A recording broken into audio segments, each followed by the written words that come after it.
మనకు దూరమైన ప్రార్థననే మనల్ని భద్రపరచగలుగుతుంది. కాబట్టి ప్రార్థన అది బైబిల్ కాలేజీలో వెళ్ళి నేర్చుకునేది కాదు, బుక్స్లో నేర్చుకునేది కాదు. ప్రార్థన ఎవరైనా చేయగలుగుతారు. అందుకనే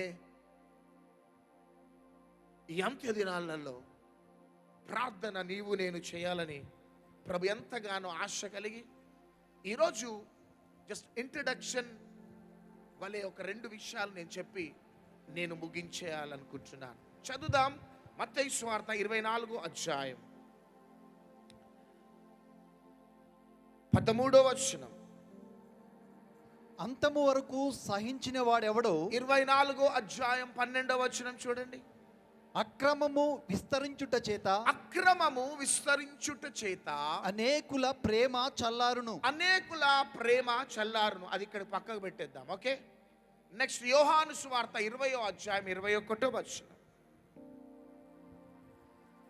యోహాను సువార్త 20వ అధ్యాయం 21వ వచనం. అప్పుడు యేసు మరలా మీకు సమాధానము కలుగునుగాక. చాలు.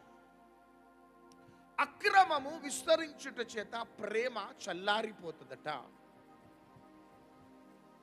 ఎప్పుడు అంటే యేసుక్రీస్తు ప్రభు రాకడకి ముందు ఈ ప్రెసెంట్ డేస్లలో ప్రపంచ భారతదేశ తెలుగు రాష్ట్రాలలో ఎక్కడ చూసినా కానీ ప్రేమ చల్లారిపోయే వాతావరణాన్ని ప్రతి కుటుంబాలలో, సంఘాలలో, సేవకులలో, పట్టణాలలో, సమాజంలో మనము రెగ్యులర్గా మనం చూస్తున్నాం. ఇది క్రొత్త కాదు. 2000 సంవత్సరాల క్రితం యేసుక్రీస్తు ప్రభువే ప్రేమ చల్లారిపోతుంది అనేసి అంటున్నాడు. ఈ ప్రేమ చల్లారిపోయే టైంలో యేసయ్య సార్వత్రిక సంఘానికి ఇస్తున్న వాగ్దానం, మీకు సమాధానము కలుగునుగాక. ఏ కుటుంబంలో ప్రేమ చల్లారిపోతూ ఉన్నదో ఆ కుటుంబానికి సమాధానము కలుగునుగాక. ఏ సంఘంలో ప్రేమ చల్లారిపోతుందో ఆ సంఘములో మీకు సమాధానము కలుగునుగాక. ఏ పట్టణంలో ప్రేమ చల్లారిపోతుందో ఆ పట్టణంలో సమాధానము కలుగునుగాక అని ఈ అద్భుతమైన వాగ్దానము చేత ఈ మొదటి ప్రసంగాన్ని ప్రభు ప్రారంభిస్తున్నాడు. ఎందుకు మనము ప్రార్థన చేయాలి? చూడండి,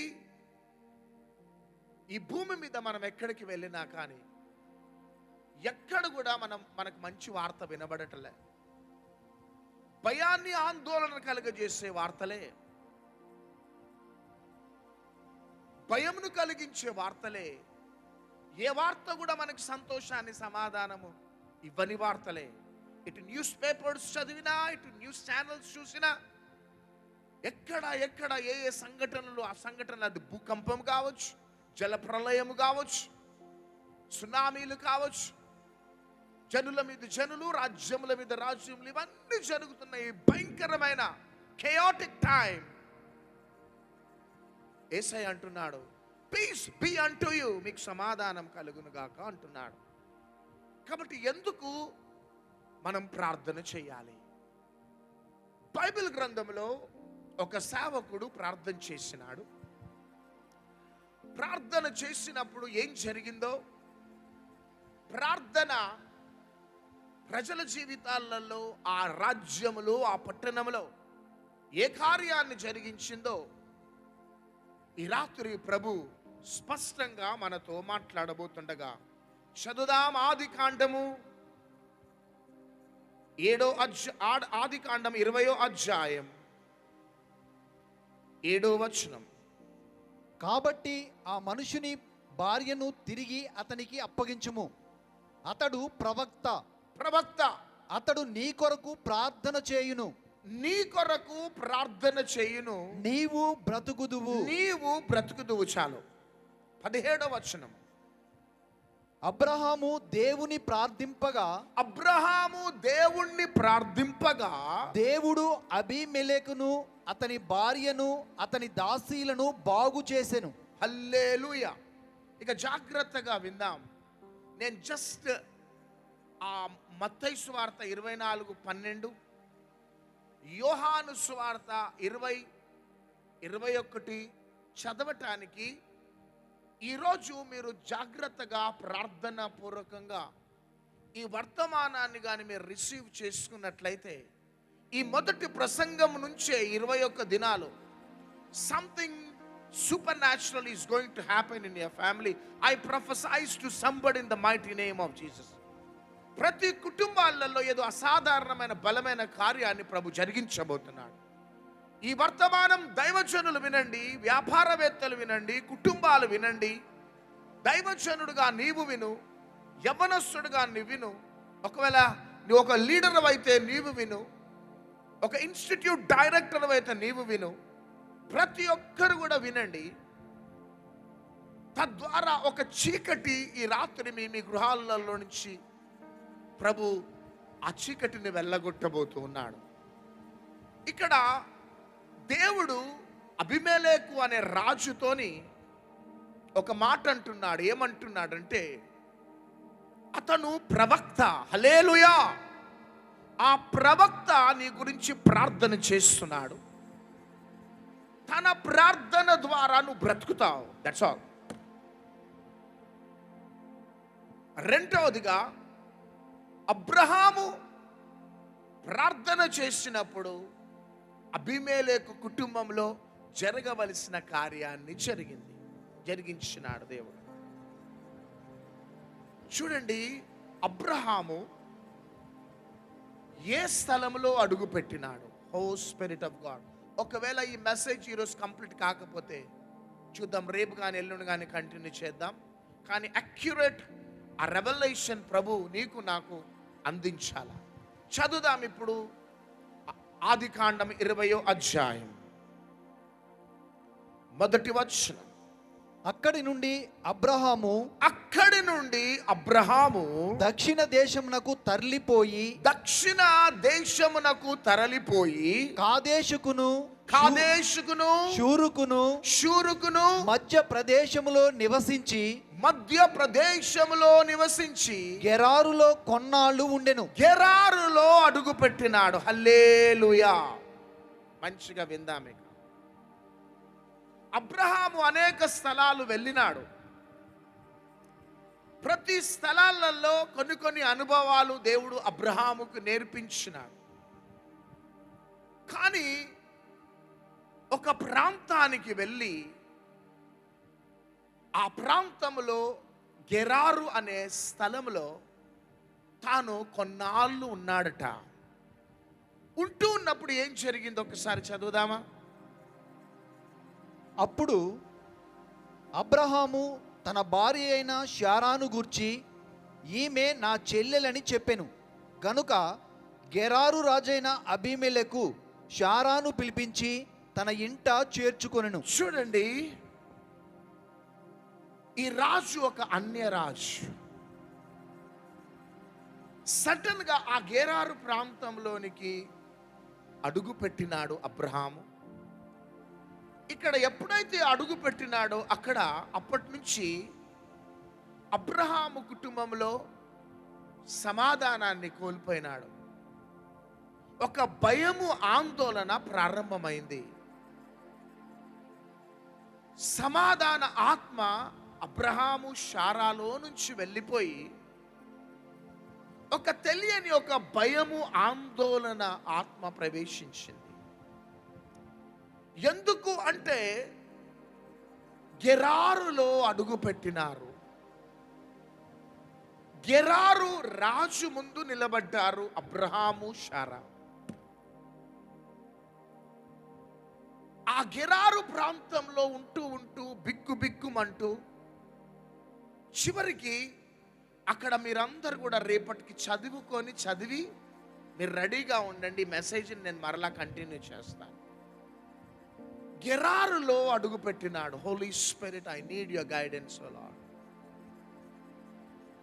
అబ్రహాము ప్రార్థన చేయగానే చీకటి తొలగిపోయి వెలుగు అక్కడ ప్రకాశించింది. అబ్రహాము ప్రార్థన చేయగానే భయము తొలగిపోయి ఒక ధైర్యం అనే ఆత్మ ప్రవేశించింది. కానీ అబ్రహాము ఎక్కడ అడుగు పెట్టినాడంటే గెరారులో అడుగు పెట్టినాడు. సహోదరి సహోదరుడా, Egypt that is a spirit. ఐగుప్తు అనేది ఒక ఆత్మ, బబులోను అనేది ఒక ఆత్మ, బెత్లెహేము రొట్టెల ఇల్లు అదొక ఆత్మ సమృద్ధి, యెరూషలేము దేవుని యొక్క సన్నిధి దిగే స్థలము అది ఒక ఆత్మ. ఇక్కడ సొదొమ గొమొర్రా that is a different type of spirit. ఆ పట్టణాలలో ఆ ఆత్మలు సంచరిస్తూ ఉంటాయి. ఐగుప్తులో ఒక ఆత్మ సంచరిస్తుంది, బబులోనులో ఒక ఆత్మ సంచరిస్తుంది, బెత్లెహేములో ఒక ఆత్మ, యెరూషలేములో ఒక ఆత్మ, సొదొమ గొమొర్రాలో ఒక ఆత్మ పనిచేస్తుంది. అదే విధంగా గెరారులో ఒక ఆత్మ సంచరిస్తుంది. I prophesize in the mighty name of Jesus. ఆ గెరారు ఆత్మ ఈరోజు ప్రతి కుటుంబంలో నుంచి అది కాడి విరిగిపోవును గాక రైట్ నౌ. ఏంటిది ఆ గెరారు ఆత్మ? ప్రార్థన చేసినప్పుడు ఏంటిది ఆ గెరారు ఆత్మ? నీ గృహంలో నుంచి తొలగిపోతుంది. ఈరోజు కొన్ని దేశాలు గెరారు దేశాలుగా ఉన్నాయి, కొన్ని పట్టణాలు గెరారు పట్టణాలుగా ఉన్నాయి, కొన్ని కుటుంబాలు, కొన్ని సంస్థలు గెరారు ఆత్మ పరిపాలిస్తుంది. ఏంటిది గెరారులో ఉన్న ఆత్మ? What is the beauty, what is the uniqueness of Gerar? What is the dangerous spirit dominating Gerar? ఆ గెరారులో సంచరించే ఆత్మ ఏంటిది? చదువుదాం. ఆదికాండం 26వ అధ్యాయం 20వ వచనం 21వ వచనం. అప్పుడు గెరారు కాపరులు ఇస్సాకు కాపరులతో జగడమాడి, వినాలి అంతా, గెరారు కాపర్లు ఇస్సాకు కాపర్లతో జగడమాడి ఈ నీరు మాదే అని చెప్పిరి. ఈ నీరు మాదే. 3 విషయాలు: జగడమాడటం, రెండోది ఇది మాదే, మాది కాకపోయినా మాదే, మీదైనా మాదే, మాదైనా మాదే. నెక్స్ట్, గనుక వారు తనతో కలహించినందున అతడు ఆ బావికి ఏషెకు అను పేరు పెట్టెను. హల్లెలూయా. 3 విషయాలు. అందుకనే అక్రమము విస్తరించుట చేత అనేక కుటుంబాలలో ప్రేమ చల్లారిపోతున్నదట. మీకు సమాధానము కలుగునుగాక అని యేసయ్య ఇచ్చిన వాగ్దానమును బట్టి, ఒకవేళ నువ్వు గెరారు అనే ప్రాంతంలో ఉండకపోవచ్చు, నువ్వు ఐగుప్తులో ఉండకపోవచ్చు, బబులోనులో ఉండకపోవచ్చు, ఈవెన్ గెరారులో నువ్వు ఉండకపోవచ్చు, కానీ there is a spirit dominating in your family, that is the spirit of Gerar. ఆ గెరారు ఆత్మ ఈ 21 days ప్రారంభ మొదటి దినము నుంచే నీ గృహములో నుంచి తొలగిపోవునుగాక. హల్లెలూయా.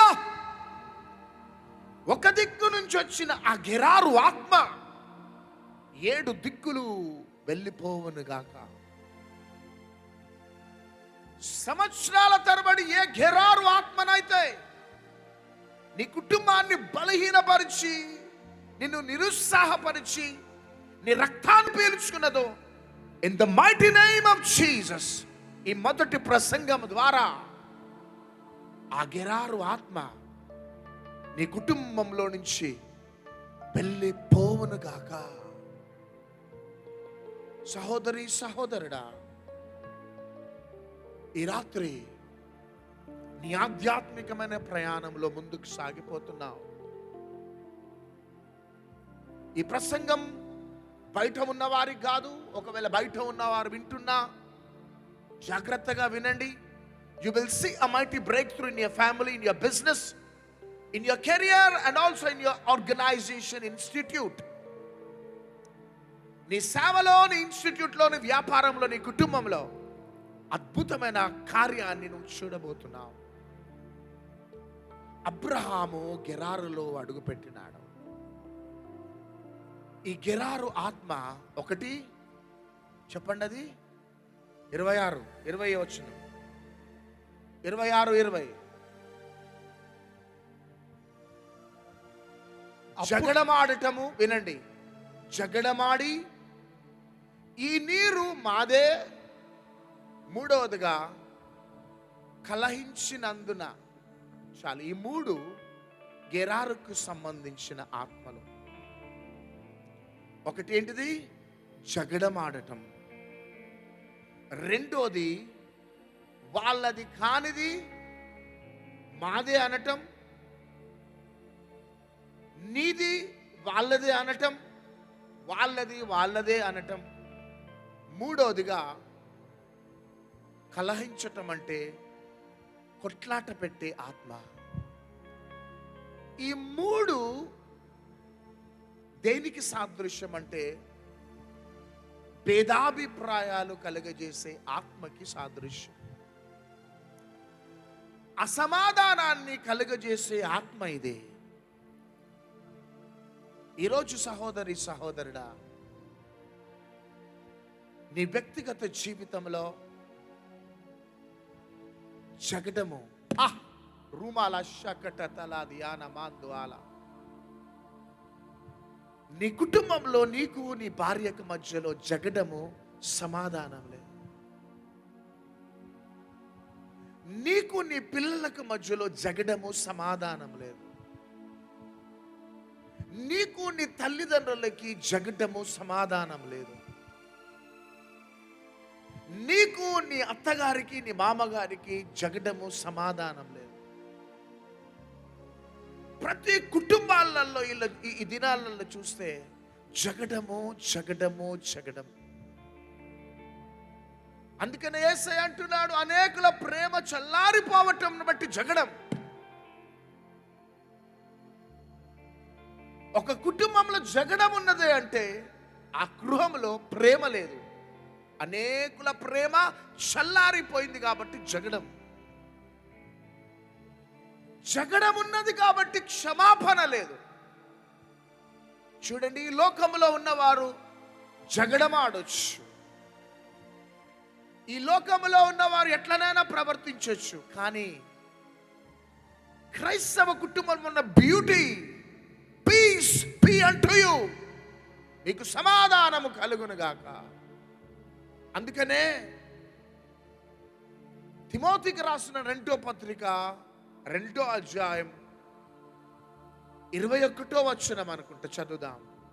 ఎవడైనను వీటిలో చేరక తన్ను తాను పవిత్ర పరచుకొనిన ఎడల వాడు పరిశుద్ధ పరచబడి యజమానుడు వాడుకొనుటకు అర్హమై ప్రతి సత్కార్యమునకు సిద్ధపరచబడి ఘనత నిమిత్తమైన పాత్ర అయ్యుండును.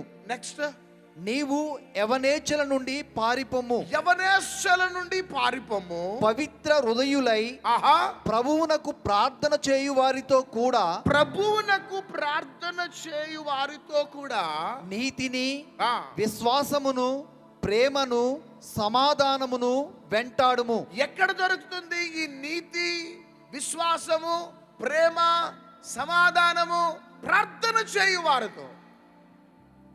హల్లెలూయా! ప్రార్థన చేసే వారితో నువ్వు టైఅప్ అయి ఉంటే నీతిని, విశ్వాసము, ప్రేమ, సమాధానం విల్ ఫాలో యూ. అంతేకాక ఫిలిప్పీలకు రాసిన పత్రిక 4వ అధ్యాయం 4వ వచనం.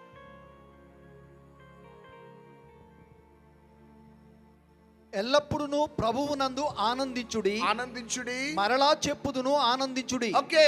మీ సహనమును సకల జనులకు తెలియబడనీయుడి. ఓకే. ప్రభువు సమీపముగా ఉన్నాడు. వండర్ఫుల్. దేనిని గూర్చియు చింతపడకుడి గాని ప్రతి విషయములోను ప్రార్థన విజ్ఞాపనముల చేత కృతజ్ఞత పూర్వకముగా మీ విన్నపములు దేవునికి తెలియజేయుడి. అప్పుడు నెక్స్ట్ అప్పుడు సమస్త జ్ఞానమునకు మించిన దేవుని సమాధానము యేసుక్రీస్తు వలన మీ హృదయములకును మీ తలంపులకును కావలియుండును. ఏంటిది? సమాధానం. నువ్వు ప్రార్థన చేస్తే నీతిని, విశ్వాసము, ప్రేమ, సమాధానం నీ గృహంలో ఉంటుంది. నువ్వు ప్రార్థన చేస్తే సమాధాన సన్నిధి నీ గృహాన్ని ఆవరిస్తుంది. కాబట్టి ఈ దినాలలో మనం చూస్తే ఏ కుటుంబంలో సమాధానం లేదు. డబ్బు ఉన్నది, సొంత ఇల్లు ఉన్నది, బంగ్లా డూప్లెక్స్ హౌసులు ఉన్నాయి, బ్యాంకులో బ్యాలెన్స్ ఉన్నది, అన్నీ ఉన్నాయి. They don't have piece. సమాధానం లేదు. భర్త ఒక దారి, భార్య ఒక దారి, పిల్లలు ఒక దారి. పైకి నవ్వుతూ కనబడుతున్నావు కానీ సమాధానం లేదు. Why? Because you're already in Gerar. The spirit of Gerar is dominating your family. ఆ గెరారు ఆత్మ నీ కుటుంబాన్ని ఆవరించింది. సహోదరి సహోదరుడా, వినండి ఒకటి. నీవు అందుకని చదువుదాం. మత్తయి సువార్త 5వ అధ్యాయం అనుకుంటా. మత్తయి సువార్త 5వ అధ్యాయం. నరహత్య చేయొద్దు అని అంటే చూడండి. 5వ అధ్యాయం 21వ వచనం. నరహత్య చేయవద్దు, నరహత్య చేయవద్దు, నరహత్య చేయువాడు విమర్శకు లోనగునని పూర్వీకులతో చెప్పబడిన మాట మీరు విన్నారు కదా. నేను మీతో చెప్పున్నదేమనగా తన సహోదరుని మీద కోపపడు. 23వ వచనం. కావున నీవు బలిపీఠమునొద్ద అర్పణము నర్పించుచుండగా, బలిపీఠం దగ్గర అర్పణం అర్పించుచుండగా నీ మీద నీ సహోదరునికి విరోధమేమైనను కలదని అక్కడ నీకు జ్ఞాపకము వచ్చిన ఎడల, కలహము కలిగి జగడములాడి సమాధానము లేకపోతే అక్కడ బలిపీఠము నెదుటనే నీ అర్పణము విడిచిపెట్టి మొదట వెళ్ళి నీ సహోదరునితో సమాధానపడుము. అటు తరువాత వచ్చి నీ అర్పణము నర్పింపుము. అది సమాధానపడు. సమాధానపరచు వారు ధన్యులు, వారు దేవుని కుమారులనబడు. సమాధానము ఈ గృహాలలో మేము కౌన్సిలింగ్స్ ఇస్తున్నాం. ఎంతో మంది దైవజనులను కలుస్తున్నాం, ఎంతో మంది విశ్వాస కుటుంబాలను కలుస్తున్నప్పుడు అన్నీ ఉన్నాయి పాస్టర్ గారు, కానీ మా గృహంలో సమాధానం లేదు. నేనొకటంటే నా భర్త ఒకటి అంటాడు, నా భర్త ఒకటంటే నేనొకటి. మేమిద్దరం ఒక నిర్ణయం తీసుకుంటే మా పిల్లలు దానికి అంగీకరించరు. ఇది ప్రతి గృహాలలో ఈ ఆత్మ పని చేస్తుంది. జగడము జగడము జగడము. దీనిని బట్టి చూడండి మానసికమైన ఒత్తిళ్ళు. ఈ జగడమును బట్టి ఒకరితో ఒకరికి సమాధానం లేదు, ఒకరొకరికి క్షమించుకోలేకపోతున్నారు, ఒకరిలో ఒకరికి ప్రేమ లేదు. చివరికి విడాకుల దాకా వచ్చిన ఎన్నో క్రైస్తవ కుటుంబాలు. ఎంతకాలం ఇది? ఇంత వర్తమానాలు విడుదలవుతున్నా హౌ లాంగ్? ఎంతకాలం? Counsellings no. పెద్ద మనుషుల పంచాయతీ నో. ఏ పెద్ద మనుషులు, ఏ పంచాయతీల ద్వారా నీకు సమాధానం రాదు, ఏ కౌన్సిలింగ్స్ ద్వారా నీకు సమాధానం రాదు. బాహ్యంగా జస్ట్ ఒక టెంపరరీ రిలాక్సేషన్ కోసమే. My son, my dear brothers and sisters, you are in Gerar. Hallelujah. That is a spirit of Abimelech. అది అబీమెలెకు యొక్క ఆత్మ. ఆ గెరారు యొక్క రాజు అబీమెలెకు యొక్క ఆత్మ. గెరారు కాపరులు వచ్చి జగడములాడినారు. ఇంకేమంటున్నారు? ఈ నీళ్లు మావి అంటున్నారు. ఎస్, నీ కష్టార్జితం అంతా కూడా ఎవరో తీసేసుకున్నారు. నీ ఆస్తి, నీ ఉద్యోగం, నీ యొక్క ఇల్లు, నీకు రావాల్సిన బెనిఫిట్స్ అంతా ఎవరు తీసేసుకున్నారు. That is spirit of Gerar. ఈరోజు ఇది this is a prophetic word. Yes,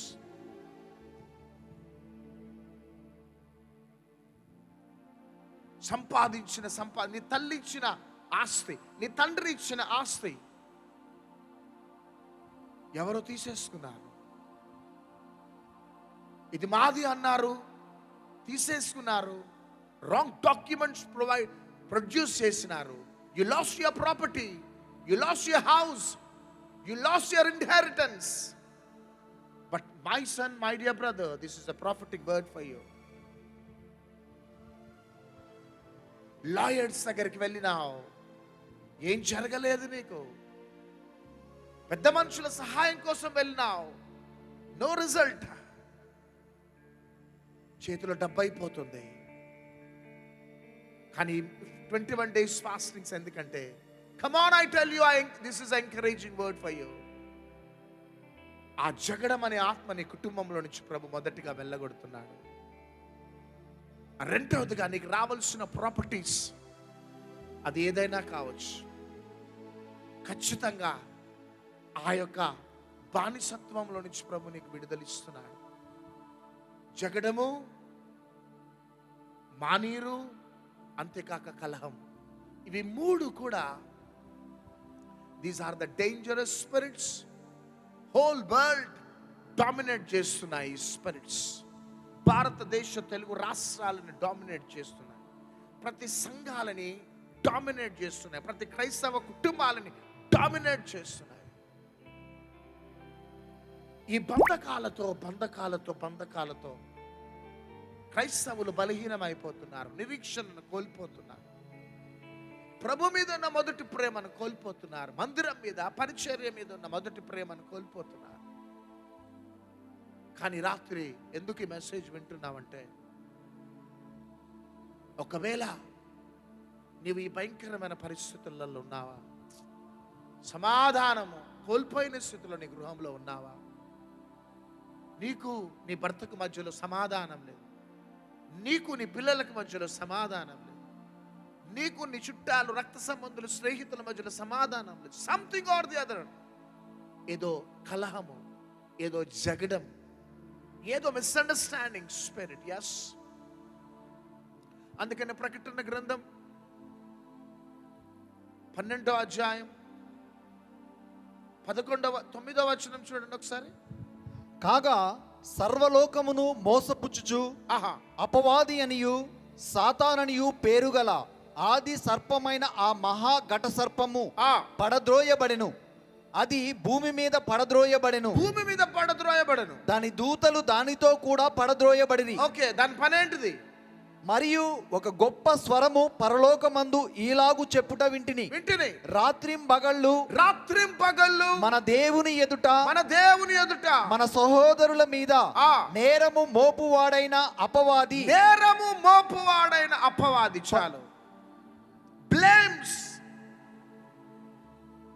Because of blames, you lost the relationship with somebody. Because of blames, there is a chaos in your family. నీ కుటుంబంలో సమాధానం లేదు. Blames.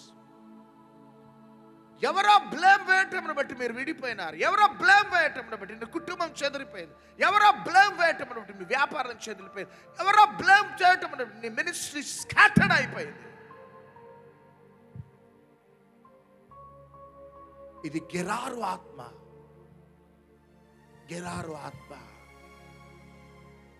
కానీ సహోదరుడా, ఈ రాత్రి నీకు శుభవార్త. 20వ అధ్యాయంలో అబ్రహాము ప్రార్థన చేస్తున్నాడు. అందుకనే గట్టిగా చప్పట్లు కొడదాం. హల్లెలూయా. ఆ భయంకరమైన గెరారు పట్టణంలో అడుగుపెట్టి గెరారులో ఉన్న వాతావరణం అంతా కూడా మారిపోతుండే టైంలో అబ్రహాము గ్రహించినాడు. రికమెండేషన్స్ కోసం వెళ్ళలే, లేకపోతే ప్రాధేయపడటానికి వెళ్ళలే. కానీ అక్కడ 7వ వచనం 27లో చదువుదాం. కాబట్టి ఆ మనుషుని భార్యను తిరిగి అతనికి అప్పగించుము. ఆ అతడు ప్రవక్త, అతడు నీ కొరకు ప్రార్థన చేయును. హల్లెలూయా. ప్రార్థన చేస్తే నీవు బ్రతుకుదువు. బ్రతుకుతావు అంతే. ఇక కింది భాగంలో మనం చూసుకున్నట్లయితే అబీమెలెకు రాజు యొక్క స్వభావం అంతా కూడా అక్కడ మారిపోయింది. అబ్రహాము మీద ఒక ఆలోచన కలిగి ఉన్న అబీమెలెకు రాజు చివరికి తన మనస్సును మార్చుకున్నాడు. నేను ప్రవచిస్తున్నాను ఎవరికో, యేసుక్రీస్తు నామములో. ఆ గెరారులో ప్రవేశించిన అబ్రహాము ఆ అసమాధానము, కలహము, జగడము అనే ఆత్మతో బంధింపబడిన ఆ అబీమెలెకు రాజు ఆ పట్టణంలో ఉండి అబ్రహాము ప్రార్థన చేస్తున్నాడు. వా, ఎప్పుడైతే ప్రార్థన చేస్తున్నాడో అక్కడ దేవుడు జోక్యం చేసుకున్నాడు. వా, జోక్యం చేసుకొని కలత రూమాల శకట తల ధ్యాన మహాందు అలా అపాయము తలపెట్టాలి అనుకున్న ఆ రాజు మనస్సును మార్చేసినాడు. ఎలా మార్చేసినాడు? స్వప్నము ద్వారా మాట్లాడినాడు. వా, ఎస్, నువ్వు అబ్రహాము మీద చెయ్యి వేసినావా, బీ కేర్ఫుల్ అనేసి అంటున్నాడు దేవుడు. నీ గురించి ఆయన ప్రార్థన చేస్తున్నాడు. చూడండి, దేవుడు జోక్యం చేసుకున్నాడు అబ్రహాము జీవితంలో. శత్రువు సైతం మిత్రుడుగా మార్చేస్తున్నాడు దేవుడు. ఆ కలహము, ఆ జగడము కలిగిన ఆత్మ నుంచి యూటర్న్ తీసుకున్నాడు అబీమెలెకు. చివరికి దేవుని అబ్రహాముతో సమాధాన పడ్డాడు. అబ్రహామా, నువ్వు మొదటిసారి ఈ మాట చెప్పుంటే నేను ఇంకొక రకంగా ఆలోచించేవాడని, కానీ ఎందుకు నువ్వు ఇలా చేసినావు? గత రాత్రి నీ దేవుడు నాకు నిద్ర లేకుండా చేస్తున్నాడు. Yes yes, I tell you one thing. సమూయేలట మనుషుల దయందును దేవుని దయందును ఎదిగినాడట. ఎస్, యేసుక్రీస్తు ప్రభు మనుషుల దయందును దేవుని దయందును ఎదిగినాడు. చాలాసార్లు, కొన్నిసార్లు మనం అనుకుంటాం దేవుని దయ ఉంటే చాలని. నో, ఈ సమాజంలో ఎవరితో మంచిగా ఉండం మనం, ఎవరితో సరి అయిన స్నేహము, బంధము, బికాస్ హెవీ డీప్ స్పిరిచువాలిటీ. కానీ అపోస్తలుడైన పౌలు అంటున్నాడు, దేవుని ఎదుట, మనుషుల ఎదుట నా మనస్సాక్షిని నిర్దోషంగా ఉంచుకోవటానికి నేను అభ్యాసం చేసుకుంటున్నాను. ఖచ్చితంగా శత్రువులు సైతం మనకి మిత్రులుగా మారాల. That is the beauty of a real Christian life. శత్రువులు ఎప్పుడు శత్రువులుగా ఉండొద్దు మనకి. ఒక దినమున శత్రుత్వం పెంచుకున్న నీ చుట్టాలు నీలో ఉన్న క్రీస్తుని చూసి మిత్రులుగా మారిపోవాలి. శత్రుత్వం పెంచుకున్న నీ స్నేహితులు ఒక దినమున మిత్రులుగా మారిపోవాలి. శత్రుత్వం పెంచుకున్న సమాజం నిన్ను చూసి ఒక దినమున మిత్రులుగా మారిపోవాలి. That's all. That is the beauty, inheritance for Christians. అది దేవుడు మనకిచ్చిన గొప్ప ఆధిక్యత, వారసత్వం. అది మనకి దేవుడిచ్చిన వారసత్వం. ఉర్రామశకటతలాదియాన మహాందువాల 2000 సంవత్సరాల క్రితం సమాధానకర్త అయిన యేసయ్య, ఇద్దరు రాజులకి అక్కడ కలహం, అక్కడ హేరోదు పిలాతుకి మధ్యలో భేదాభిప్రాయాలు. కానీ యేసుక్రీస్తు ప్రభు యొక్క తీర్పు అయిన తర్వాత వాళ్ళ శత్రువులు సైతం మిత్రులుగా మారిపోయినారు. లూకాసు వార్త 23వ అధ్యాయంలో కనబడుతుంది. ఎల్లప్పుడూ నీ భర్త నీకు శత్రువుగా ఉండొద్దు. ఎల్లప్పుడూ నీ భార్య శత్రువుగా ఉండొద్దు. ఎల్లప్పుడూ నీ అత్తగారైనా, నీ మామగారైనా, నీ చుట్టాలైనా, సమాజమైనా నీకు శత్రువులుగా ఉండొద్దు. There is wrong, something wrong in your spiritual life. అంటే అబీమెలెకులు సమాధాన పడాలంతే. అందుకనే స్పెసిఫిక్ గా దేవుడు అబ్రహాము గురించి అబీమెలెకుతో మాట్లాడుతున్నాడు. అబ్రహాముని గురించి ప్రార్థన చేస్తున్నాడు అబీమెలెకు. వాహ్! పాపము పొరపాటు జరగకుండా దేవుడు కంట్రోల్ చేసేస్తున్నాడు అబీమెలెకుని. చివరికి అబ్రహాము ప్రార్థన చేస్తే అబీమెలెకు భార్య గర్భము తెరవబడ్డది. అబీమెలెకు కుటుంబం దీవించబడ్డది. అబ్రహాము యొక్క ప్రయాణం గెరారులో ఒక రకంగా ప్రారంభమైంది. కానీ ఆ యొక్క గెరారులో ఉన్నాడు. ఆ గెరారు చీకటిలో ఉన్నాడు.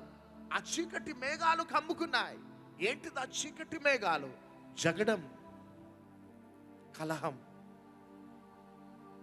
ఇది మిస్అండర్స్టాండింగ్ స్పిరిట్ అని ఫైనల్ గా కంక్లూడ్ చేయొచ్చు మనం. This is a misunderstanding spirit. భేదాభిప్రాయాలు కలుగజేసే ఆత్మ. I request you all, please, మనము భేదాభిప్రాయాలతో క్రైస్తవ జీవితాన్ని కొనసాగించడం దేవుని చిత్తం కాదు. కలహాలతో, జగడాలతో క్రైస్తవ జీవితంలో ఉండటం, that is not at all the will of God. దేవుని చిత్తం కాదు. భార్యతో సమాధాన పడని వాడవి, భర్తతో సమాధాన పడదానివి నువ్వు ఎలా ప్రార్థన చేయగలుగుతావు? సమాధానకర్త అయిన దేవునితో ఎలా ఉండగలుగుతావు? నేను నా గృహంలో సమాధానం లేకపోతే I'm not at all worthy to stand behind this pulpit. నాకు అర్హత లేదు, ఈ ప్రసంగం చేసే అర్హత లేదు, బైబిల్ పట్టుకునే అర్హత లేదు నాకు. ఇక నేను అన్ని చంపుకొని నేను చేయాలనుకుంటే చేయొచ్చు, కానీ ఒక దినమున సింహాసనం ముందు నేను నిలబడతాను. అందుకనే బలిపీఠానికి వెళ్ళక ముందు వెళ్ళి సమాధాన పడు. దాని తర్వాత నీ అర్పణ అర్పించు. అప్పుడు నీ అర్పణ దేవుని దగ్గరికి చేరుతుంది. ఎక్కడ చూసినా సమాధానం లేదు. చిన్న చిన్న వాటికి విడిపోయిన భార్యాభర్తలు ఉన్నారు. చిన్న చిన్న వాటికి ఇంట్లో సమాధానాన్ని, పప్పు దగ్గర, ఉప్పు దగ్గర, కారం దగ్గర, ఆ ఇల్లంతా కూడా అల్ల కల్లోలం అయిపో.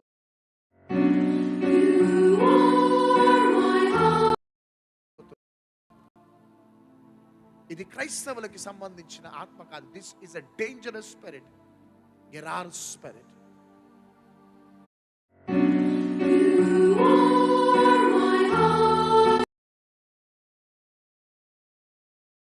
స్పిరిట్.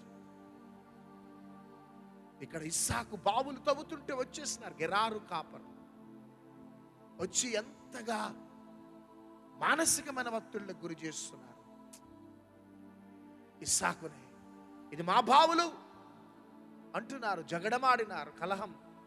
సింపుల్ గా వెళ్ళిపోయినాడు ఐజాక్, ఇంకొక ప్లేస్కి అట్లా వెళ్ళిపోయినాడు. Because this is a dangerous spirit అని తెలుసు ఐజాక్. వాళ్ళతో కానీ ఎక్కువ పెట్టుకుంటే వాళ్ళు బావిలో పడేస్తారేమో అనుకున్నాడేమో తెలియదు. చివరికి ప్రాణాలు సైతం తీసే గెరారు కాపర్లు ఉన్నారు నీ కుటుంబంలో. చివరికి ప్రాణం తీయటానికి కూడా లెక్క చెయ్యని ఉన్నారు కొంతమంది. ప్రాపర్టీస్ విషయాలలో, ల్యాండ్స్ విషయాలలో, ల్యాండ్ డాక్యుమెంట్స్ విషయాలలో, ఇండ్ల విషయాలలో చివరికి ప్రాణాలు సైతం తీసే ఆ spirit, that is a spirit of Gerar. కానీ ఈరోజు ఎందుకు ఈ మెసేజ్ వింటున్నావంటే సహోదరుడు సహోదరి, ఆయనని నమ్మినట్లయితే ఆయన నిన్ను మోసం చేయి. నువ్వు ఆయన మీద ఆనుకున్నట్లయితే ఆయన నిన్ను విడిచిపెట్టాడు. ఈరోజు సడన్గా ఎందుకో మెసేజ్ వింటున్నావు. Really you lost your business, you lost your property, you lost your relationship, you lost your money, you lost your health, you lost your inheritance, you lost everything. You are empty now. నీ ఆస్తి కోల్పోయినావు, నీ డబ్బు కోల్పోయినావు, నీ ఆరోగ్యం కోల్పోయినావు, నీ properties కోల్పోయినావు. అన్ని కోల్పోయిన స్థితిలో అన్యాయముగా నువ్వు కోట్ల చుట్టూరు, లాయర్స్ చుట్టూరు తిరుగుతూ నీ జీవితం గడిచిపోతుంది. సంథింగ్, ఏదో కార్యాన్ని జరిగించడానికి లైవ్లో దేవుడు నేను కూర్చున్నాను. నేను ఏమనలేదండి నా భర్తని, ఏమనలేదండి, నన్ను వదిలిపెట్టి వెళ్ళిపోయాడు. Yes, that is a dangerous spirit. నేను అప్పటికి నేను అడిగినానండి, నన్ను క్షమించండి అండి అన్నా కూడా నన్ను వదిలిపెట్టేసి వెళ్ళిపోయింది నా భర్త. నేను ఏమనలేదండి నా భార్యని చాలా ప్రేమగా చూసుకున్నా. కానీ ఈరోజు పిల్లల్ని తీసుకొని వెళ్ళిపోయింది నా భార్య. నన్ను ఒంటరి వాడిగా చేసేసింది నా భార్య. ఏమనలేదండి, ఏడుస్తున్నావు. నేను ఏమనలేదండి, మా అత్తగారిని మా మామగారిని ఏమనలేదండి, మా ఇన్లాస్ని ఏమనలేదండి, మా భర్త చెల్లెళ్ళని అక్కలని నేను ఏమనలేదండి. ఈరోజు నిర్దాక్షిణ్యంగా నన్ను ఇంటికి వెళ్ళగొట్టింది. ఏడుస్తున్నా.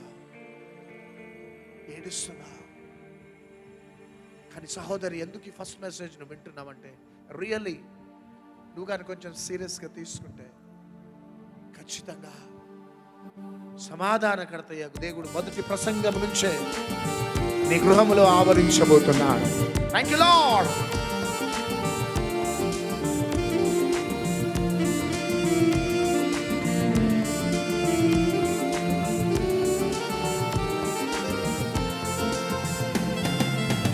తెలివిని నమ్ముకొని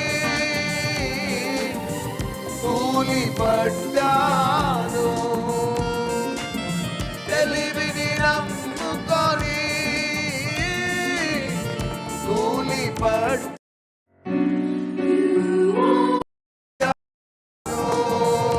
బుద్ధి జ్ఞానము నీ దానమనే నీ చంద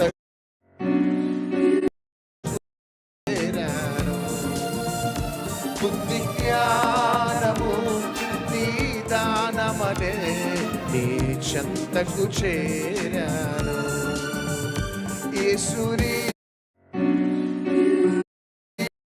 ఆధారము, యేసు నీవే నా ప్రాణము, యేసు నీవే ఆధారము, యేసు నీవే నా ప్రాణము. నిన్ను నమ్మిన సిగ్గుపడనీయవు,